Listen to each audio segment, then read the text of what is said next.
ಆಚಿ ಮಸಾಲ. ಎಂತ ಅಡಿಗೆಯ ರುಚಿಯಾಗೋ ರಹಸ್ಯವು 20 ರೂಪಾಯಿ. 2004ಕ್ಕಿಂತ ಮೊದಲು ವೀರಪ್ಪನ್ ಸಾಯೋದಕ್ಕಿಂತ ಮೊದಲು ಅನೇಕ ಘರ್ಷಣೆಗಳಾಗ್ತಾ ಇತ್ತು ಕಾಡುಗಳಲ್ಲಿ. 2004ರ ನಂತರ ಆ ಪ್ರಮಾಣ ಕಡಿಮೆ ಆಗಿದೆ ಅಂದ್ಕೊಂಡ್ರು ಕೂಡ ಯಾಕೆ ತಮಿಳುನಾಡಿನ ಗಡಿ ಪ್ರದೇಶ ಅಥವಾ ಈ ಹನೂರು ಈ ಭಾಗದಲ್ಲಿ ಇಂಥ ಚಟುವಟಿಕೆಗಳಾಗುತ್ತೆ? ಏನು ಉದ್ದೇಶ ಅಲ್ಲಿ?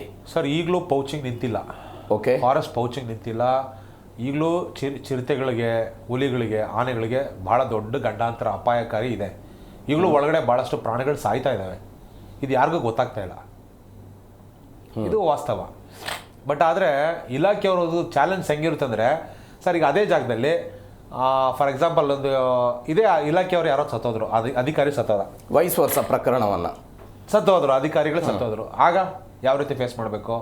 ಈಗ ಜಿಂಕೆಗಳು, ಹುಲಿಗಳೆಲ್ಲ ಸತ್ತೋದು, ಅವ್ರು ಇವರಾಗೆ ಪ್ರತಿಭಟನೆ ಹೋರಾಟಗಳು ಮಾಡ್ತಾ ಇದೀವ. ಪ್ರಾಣಿಗಳು ಪಾಪ ಒಂದು ನಮ್ಮನ್ನು, ನನ್ನ ಅಣ್ಣ ತಮ್ಮಂದ್ರನ್ನ, ಸಂಬಂಧಿಕರನ್ನ ಕೊಂದುಬಿಟ್ರು ಅಂತ ಹೋರಾಟಗಳು ಮಾಡ್ತಾ ಇದೆಯಾ ಪ್ರಾಣಿಗಳು. ನಾವು ಹೇಳೋದು ಒಂದು, ಸರ್ ಪ್ರಾಣಿಗಳಿರೋ ಜಾಗಕ್ಕೆ ನೀವು ಹೋಗಬೇಡಿ. ಈಗ ಮನುಷ್ಯರೇ ಬೇಡ, ಅರಣ್ಯ ಇಲಾಖೆಯವರೇ ಬೇಡ, ಅದೇ ಅವ್ರು ಹೋಗಿರೋ ಜಾಗಕ್ಕೆ ಆನೆನೋ ಹುಲಿನೋ ಇವ್ರ ಮೇಲೆ ದಾಳಿ ಮಾಡ್ತು. ಈಗ ದನ ಮಿಸ್ ಆಯ್ತು. ಅರಣ್ಯವನ್ನ ನಂಬ್ಕೊಂಡು ಬದುಕುವಂತ ಜನ ಅವರು ಅನೇಕ ವರ್ಷಗಳಿಂದ ಬದುಕ್ತಾ ಇದ್ದಾರೆ. ರಿಸರ್ವ್ ಫಾರೆಸ್ಟ್ ಅರಣ್ಯ ಒಳಗಡೆ ಬರಂಗಿಲ್ಲ.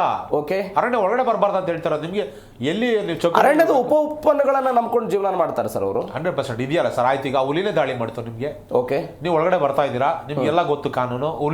ಹುಲಿಗಳು ಅಟ್ಯಾಕ್ ಮಾಡ್ತು, ಆನೆನೇ ಅಡ್ಡಿಸ್ಕೊ ಬಂತು, ಆನೆನೇ ತುಳಿದಾಕ್ತು. ಆಗ ಏನ್ ಮಾಡ್ತೀರಾ ಸರ್? ನೀವು ಹಸು ಮಿಸ್ ಆಗಿ ಆನೆ ಹಾವಳಿಗೆ ಸರ್ಕಾರ ಕ್ರಮ ತೆಗೆದುಕೊಳ್ಬೇಕು ಅಂತ ಪ್ರತಿಭಟನೆ. ಎಲ್ಲದಕ್ಕೂ ಸರ್ಕಾರ ನೇರ ಹೊಣೆ ಆಗುತ್ತೆ.